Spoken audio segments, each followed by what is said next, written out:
they come again.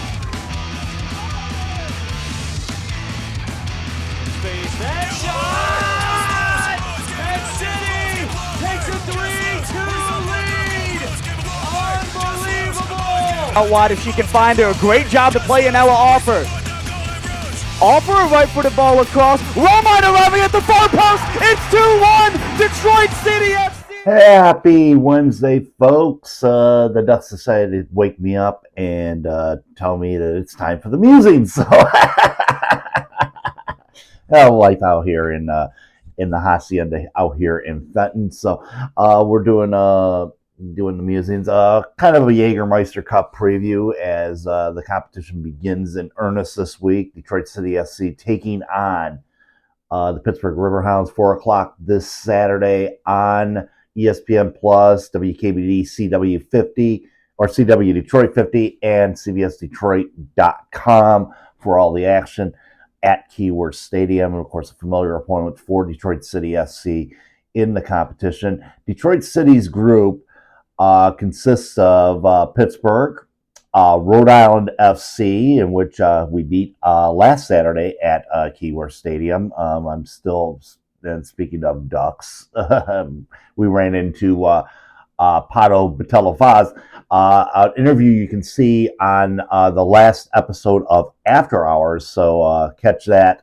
And of course, watch the highlights of the match against Rhode Island as well. So if you want to catch that interview, it is on the last episode of After Hours, and you can also see that on the Soccer Night in Detroit YouTube channel. So if you want to peruse back for that. But as I mentioned, Rhode Island FC, Pittsburgh Riverhounds, Hartford Athletic, and two of the newest clubs in the USL League One, Portland Hearts of Pine, and Westchester SC, who we faced last Wednesday in the US Open Cup. So that is our division. All 6 division winners will move on to the what would be the quarterfinal knockout round. So the teams participating in the competition will be split into groups of 6 or 7 teams, with each team facing 2 teams of their group at home and 2 others away. The top team from each group advances into a knockout round in addition to the 2 teams who score the most goals in the competition that don't win their division. So there'll be 2 wild card teams as well added to that competition. And here's the difference in this one, because now we're looking at the most goals in that competition. This is where it gets a little bit interesting. If a game is tied at the end of regulation, a penalty kick shootout will occur. A regulation win is worth 3 points, a shootout win is worth 2, and a shootout loss is worth 1. So you still get the 1 point for the draw. However, you get the shootout win, that is worth 2 points. So it drops down there. And then it's decided on goal differential, because if you just score those goals in the penalty kick shootout, say you win 5-4 or whatever it is, those goals do count towards the end result should you not win in the should you not win your group in that competition. So 6 different groups, 6 to 7 teams per group. We have 6 in our group. Our group is considered, I believe it is group 4 in the competition. So and it's going to be it's going to be, like I said, a little bit of a different type of competition. It's not a one-and-done situation like the U.S. Open Cup is. It's 4 games. It's a group stage is what it is. So from that group stage, a winner will be decided from that. They'll move on to the quarterfinals of the competition when they will reach the knockout stage of the competition. That won't take place until after July. So it's a different type, like I said, a different type of competition, and it includes all 38 teams in the USL professional systems. 14 teams from League One and the 2014s from the USL Championship. So, like I said, quite a few teams in there, and that's why some of those divisions are a little bit imbalanced, shall we say. Some teams have, or some groups have 7 in them. The other groups have 6 in them. That's why the group stage is basically, 2 home, 2 away. You don't play everybody in your group. Let's just put it that way. In fact, in our group, we don't play Rhode Island and we don't play Hartford. Well, we do play Hartford. We played Pittsburgh, Hartford, and then we end up playing Portland Hearts of Putnam. So we don't play Rhode Island in our group. Which is kind of interesting, seeing that they are the Eastern Conference Championship, our champions. And, of course, there's a little bit of a story there with Maxi Rodriguez.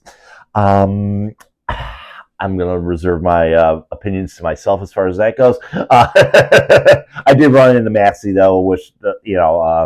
Wished him best of luck. Said had good game. He was pretty cordial to me on Saturday after the match, and yeah, I'm going to keep my opinions to myself.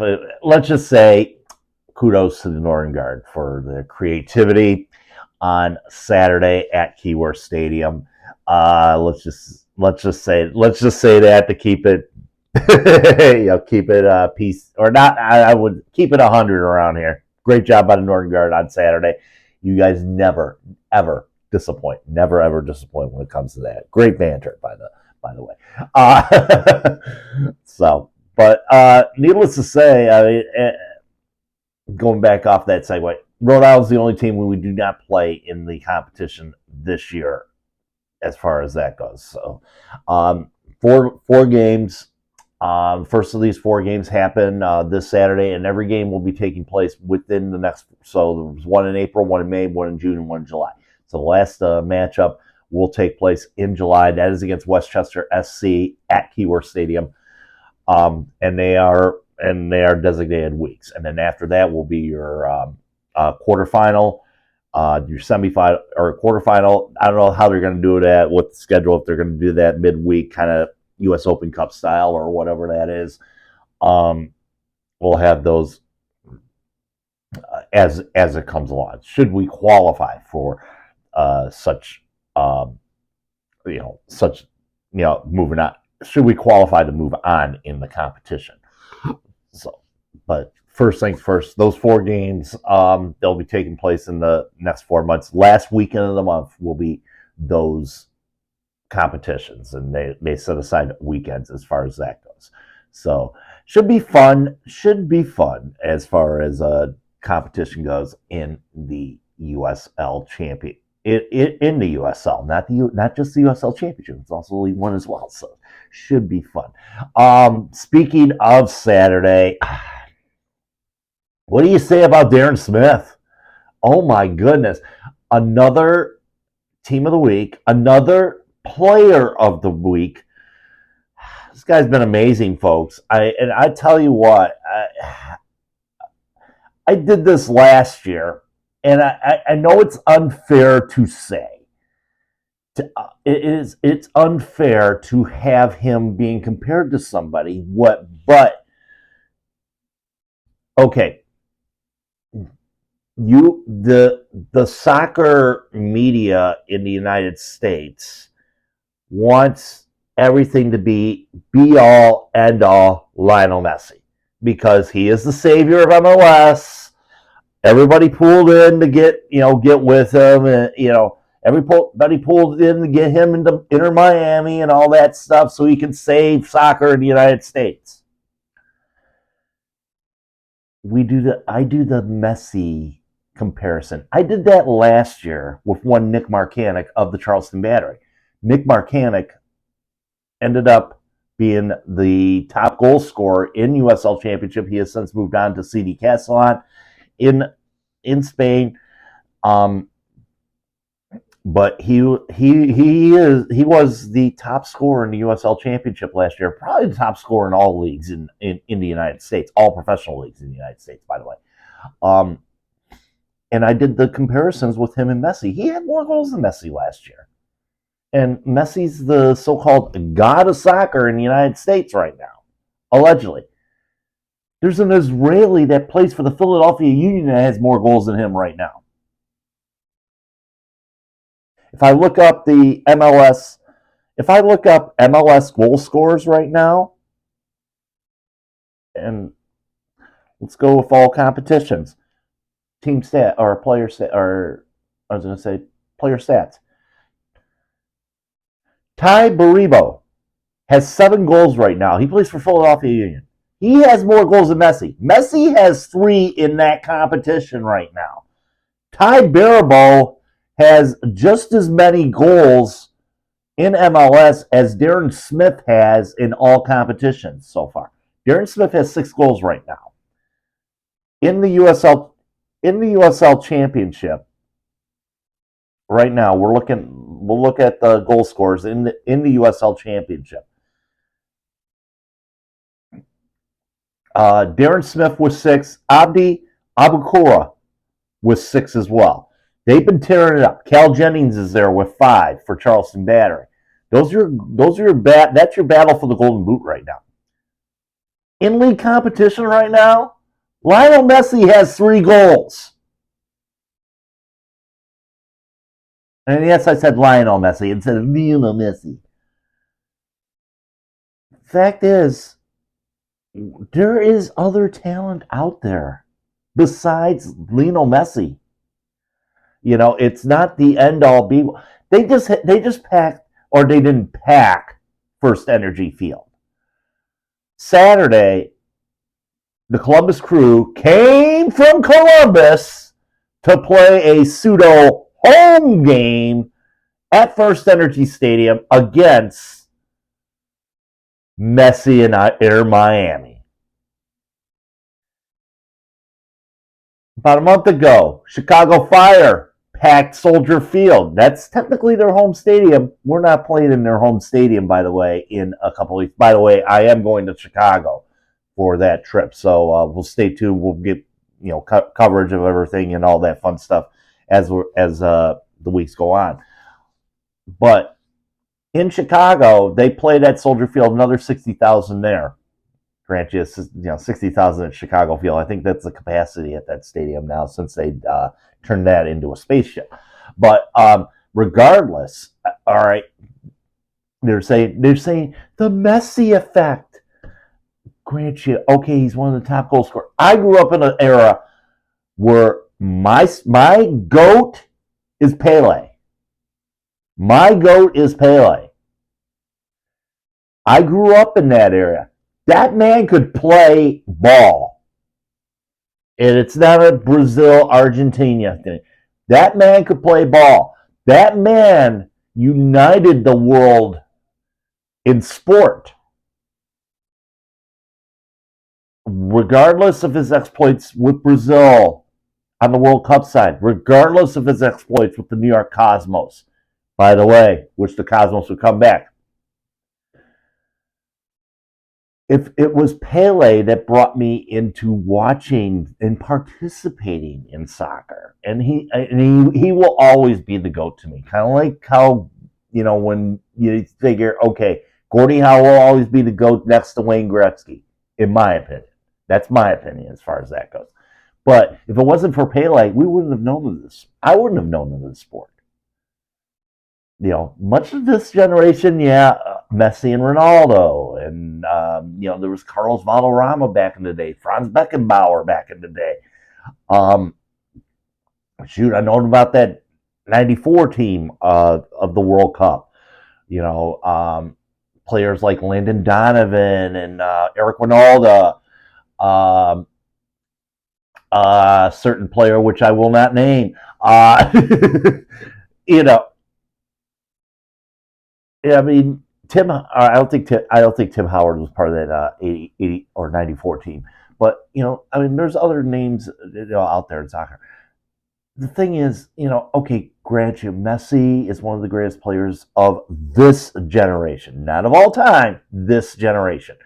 And the fact is, he's according to MLS, he's the end-all be-all of soccer. We've got Messi, so you come watch our product. Well, we can't watch your product. first of all, we can't watch your product because it's on Apple TV. And there's only like 20 some odd games on Fox. But you can catch every Messi game on the radio on Sirius XM. See, I don't get that logic right there.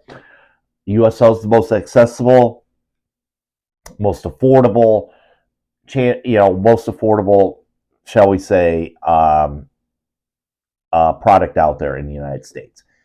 They have a multi-year TV deal with CBS, multi-year TV deal with ESPN. You can watch all their games on ESPN Plus, and it's pretty affordable instead of having to pay like what was it, $80-$90 a year for freaking Apple TV, $100 whatever it is to catch all the MLS games on Apple TV. More accessible on ESPN Plus. You can get it. I get it through my Hulu account. Along with Disney Plus as well. So it's still the most accessible and all that stuff. Even here in Michigan, you can watch a game on CBSDetroit.com, a Detroit City game. But right now, I think you're seeing probably one of the better goal scorers. Going back to the Darren Smith thing, I think it was a great pickup for Detroit City SC getting Darren Smith, and he's showing it in spades so far. 5 goals in just this past week of action between the USL Championship and Open Cup play. 2 goals in Phoenix that put Detroit City on the brink, shall we say, until Jacil Cedeno sealed it in the in stoppage time, 91st minute. And then last week, the 2 goals, which pretty much was the game for Detroit City SC. He's been on fire, and I'm explaining the fact that we've heard a lot we've heard the cat calls. We need a striker. We need a striker. We need more strikers on our team. We haven't had that 9 at Detroit City for quite a while, and now we got that 9. I think we got that 9, and kudos to of course Coach Danny Dicchio, Sporting Director Trevor James. He went abroad to try to bring these, because like I said, the talent pool, and it's hard to get, especially when you're trying to get players into the program here at Detroit City SC. It's kind of hard to get a guy. We're grateful that we got Sebastian Guinzotti. He's up there. He's up there in age, but it's very hard to get USL Championship players. But we managed to grab a few. Shane Wheat being one of them. Jay Chapman being another one, doing a fantastic job this year, by the way. Both those players, actually, Wheat and Chapman. It's hard to get that, but you have to. Our academy's not fully developed yet, even though we're just on the building stages as far as that goes. It's been a work in progress. I mean, realistically, when you talk about the Detroit City FC Academy, remember the 2 team from back in 2021? That's how long it's been. This thing's only been in operation for like a couple years. And then when we got into the championship, we started play. We got into the USL, the USL Academy Cup down in Tampa back in 22. And then the last couple of years, we've been playing in UPSL as a Detroit City FC 2 team. So the developmental side, or shall we say the academy side of Detroit City FC, is still an infinite progress. So, we gotten some players from that. Lejo, Dominic Gassel, as I mentioned.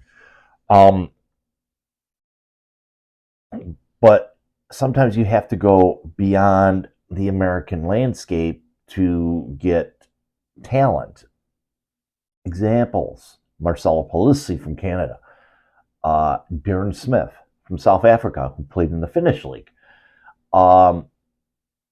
And that's where Trevor James is excelling at, as far as finding those diamonds in the rough, shall we say. I mean, the guy was a goal scorer. Smith was a goal scorer in Finland in the first division in that league. And he's bringing his prowess here to the United States. And right now, he's tied with Abukura for the Golden Boot right now. Cal Jennings, just not that far behind at 5 goals for Charleston Battery. So it's a blessing in disguise. Have we finally found our striker? Probably. I think we have. I think Darren Smith is, I wouldn't be surprised. He's at 6 right now, 7 in all comps. There's a possibility by July you'll see him with double digits.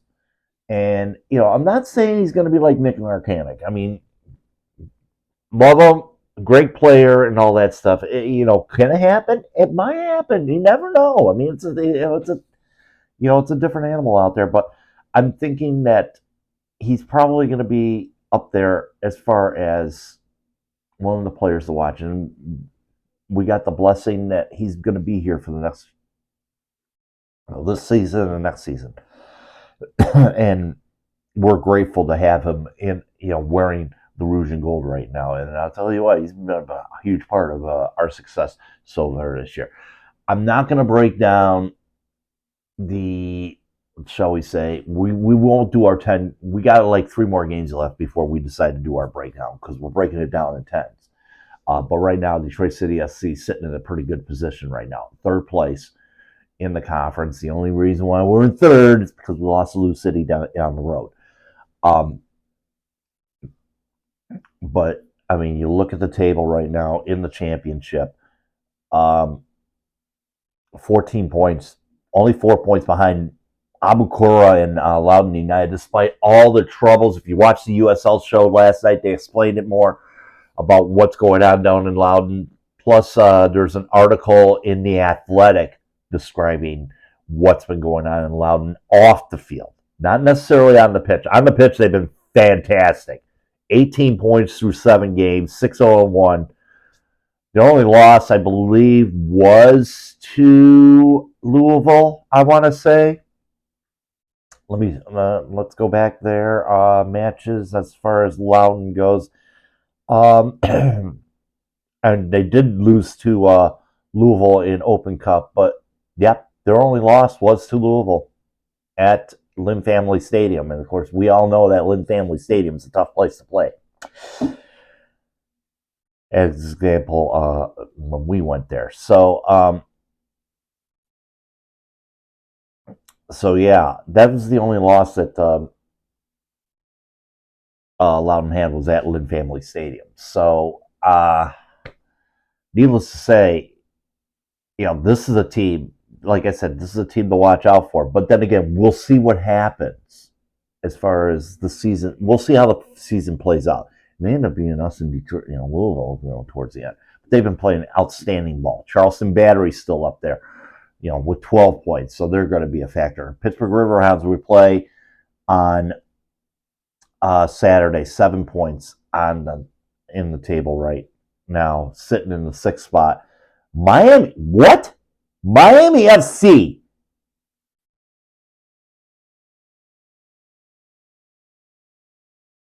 They're in 7th? They got a couple wins. On the year. And then you look at, Birmingham Legion got into the top 5 as well after they're having a little bit of struggles. They got that much needed 3 points, and they managed to move in there.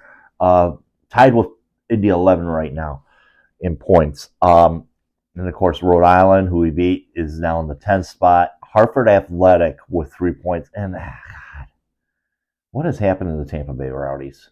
What has happened to the Rowdies? I grant you, you had a lot of off-field issues, especially now getting back into LA. We'll see how that goes out. Hasn't been going well for them so far. 2 losses in a row at LA. And I mean, their schedule coming up is going to be very home-heavy because, that just, as I mentioned, just opened. Rhode Island, let's see how they're going to be. Their schedule is going to be home-heavy coming up because the new stadium's opening up there. So they played a lot of games on the road as well. So that could be a factor going forward. So, when you look at the Eastern Conference right now, and like I said, we're going to do a comparison at the 10-game mark for Detroit City SC on where we're at. But right now, 14 points sitting in 3rd. I'm not complaining. I mean, the Fat Mobs does say it's up in 2nd, but USL's tiebreaker rules are different. And, of course, it has Louisville City up above us. So, I mean, yeah, Fat Mob has us in 2nd. The actual standings is Lou City's up above Detroit City. And that's based on the head-to-head, as Lou City did beat Detroit City down at Lynn Family Stadium. That's why the difference is there. So very competitive up at the top. It looks like Charleston Battery's finding their way to get back up there. They're sitting at 12 points. They've got 4 wins on the year with 2 losses. Lou City's the only unbeaten team right now, folks. They're sitting at 4-2-0, and Lou City's doing Lou City things. They're, just the same as it ever was down at Lynn Family Stadium with Danny Cruz and the boys. So, needless to say, I mean, it's gonna be fun. It's gonna be a fun, shall we say, next quarter of the season, all that stuff. Now you got the Jagermeister Cup games kicking in as well, so it's gonna be fun times in the next few months or so as far as the season kicks in. So pretty much 3 league games. 3 league games, and then Jagermeister Cup. 3 league games.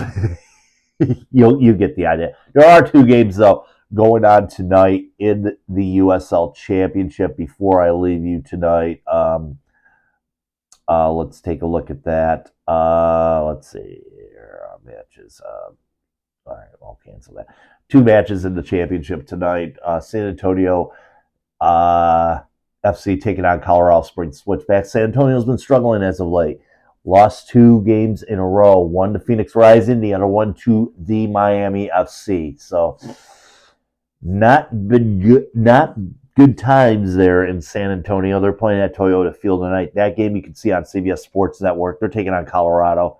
Colorado right now in the Western Conference. They're below the line as well, or they're below the line.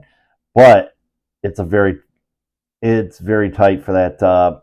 Getting into that playoff spot. Oakland right now has the 8th spot at 7 points. Orange County has 7. I'm not sure how the tiebreakers work there. This is all according to FlyBot, by the way. Colorado Springs right now sitting in 10th with 6 points, but they had the slow start last year. Guess what happened? USL champions. So it should be a good matchup tonight down at Toyota Field. And then the other game is Red Hot Monterey Bay FC taking on New Mexico United in a top-of-the-table battle. That takes place down at the Lab at 9 o'clock. You can catch that game on CBS Sports Golazo.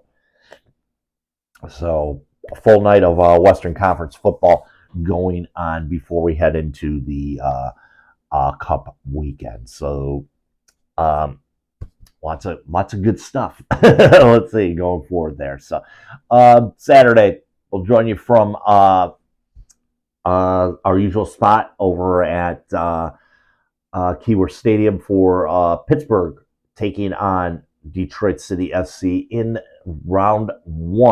game one of the Jagermeister Cup. So looking forward to that one. Got a special open for the Jagermeister Cup as well. You kind of saw a preview of it a couple weeks ago. Last week for the Soccer Night in Detroit preview for the U.S. Open Cup. You'll see that as well, and of course we'll break down that game. Live coverage from Keyworth Stadium. Look for that video to drop an hour before, almost an hour before kickoff there. 4 o'clock kickoff. You can see that game on ESPN Plus, CW Detroit 50, WKBD, and CBSDetroit.com. So, and follow like and subscribe and all that fun stuff, and share this video as well at Soccer Night in Detroit on YouTube. Like I said, like, share, and subscribe, and get that algorithm going. And of course, we're grateful. We're up to like 20. I think it's like we're up to like 24, 25 followers right now. So thank you for following the channel. Please like and please subscribe, and we'll get you. We try to get you the best, and we try to get you the most comprehensive and accurate coverage that we can of Detroit City FC football. So, along with a little bit of the snarking opinion as well. But other than that, make sure you like, subscribe, and share. All that helps the algorithm out. And we will see you on Saturday. Until then, folks, keep your feet on the ground. Keep reaching for the galaxy.